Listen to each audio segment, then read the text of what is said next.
Hello runners.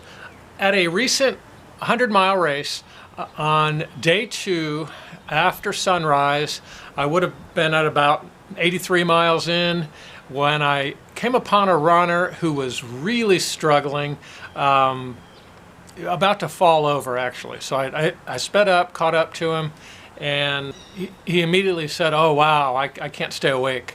And as I glanced over at him, I noticed he was really bent over at the waist. He was just barely moving. I was afraid he was going to hurt himself, and so I suggested that he try to pull the crown of his head up to the sky and straighten up at the waist a little bit so that he could take a nice deep breath of air.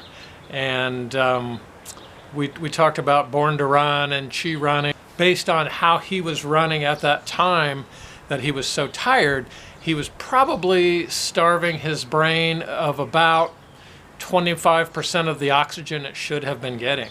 So I got to have a little bit of a Tao of Bill Murray moment. I'd been watching, I had just seen the documentary, the Bill Murray stories, and had read the book on the same topic called The Tao of Bill Murray. What that book kind of boils down to is how much Bill appreciates when he's kind of not awake and somebody wakens him. He likes to just go out into the world and surprise people, look for people who need to get a little nudge to get woken up. So I literally had a chance to help this guy wake up and practice some deep breathing, chatted with him for a while. Once I knew he was awake, I needed to kind of take off a little bit and warm up.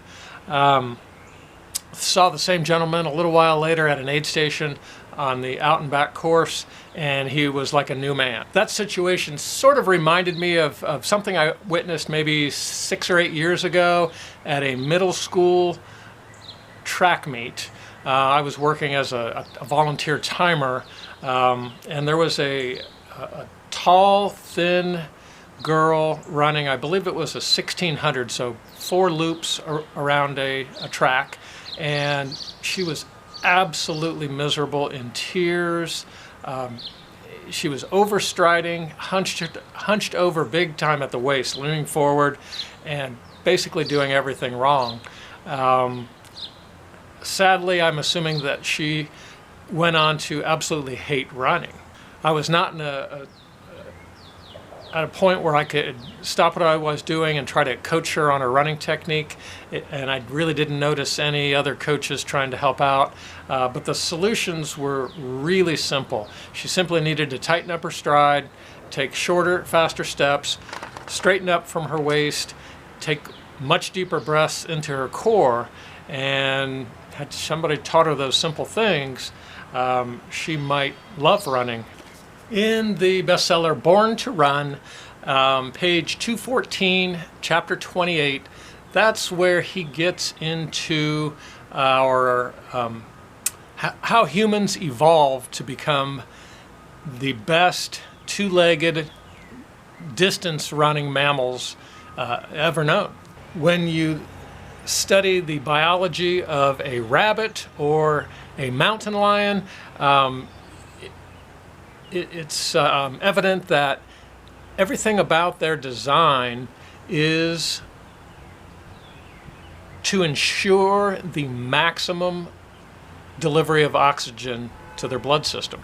So for humans to survive an ultramarathon, say a 100-mile run, it's obviously key to get the basics right on getting as much oxygen as possible to every cell in our body, and that's as simple as having a really strong core posture. Think about what an Olympic gymnast would look like sprinting across the mat.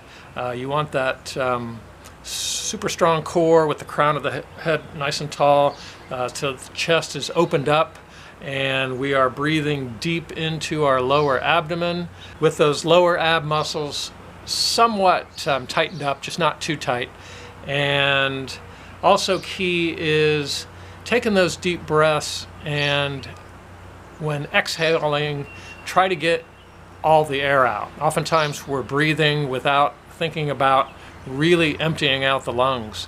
And it's easy to do. If you just try that sometime. Take a nice deep breath and then exhale, and then see if there's a little bit more air to release after that. And then practice doing that until it becomes a habit.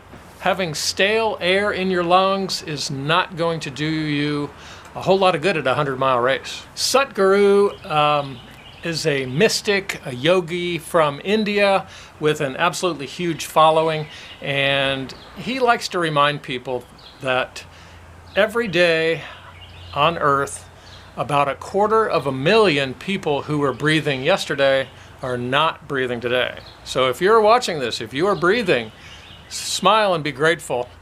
And a yogi like Satguru is more into the meditative value of yoga, and it's largely about awareness and a focus on breathing. So just to keep it simple, a slow, deep breath, breathing in about 7 seconds and releasing all the air over about 7 seconds is probably the most practical for most of us. That awareness of our breath and heart rate, heartbeat, that is what can turn running into more of a form of yoga, even a form of meditation.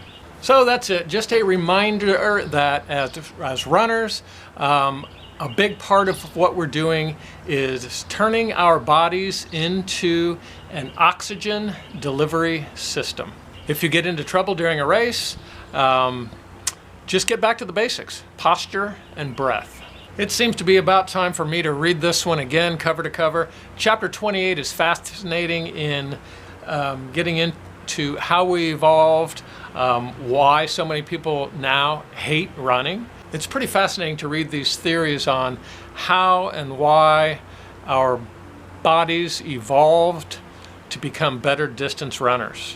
It's also worth being reminded that as we lean forward while running, that leaning process should happen down at the ankles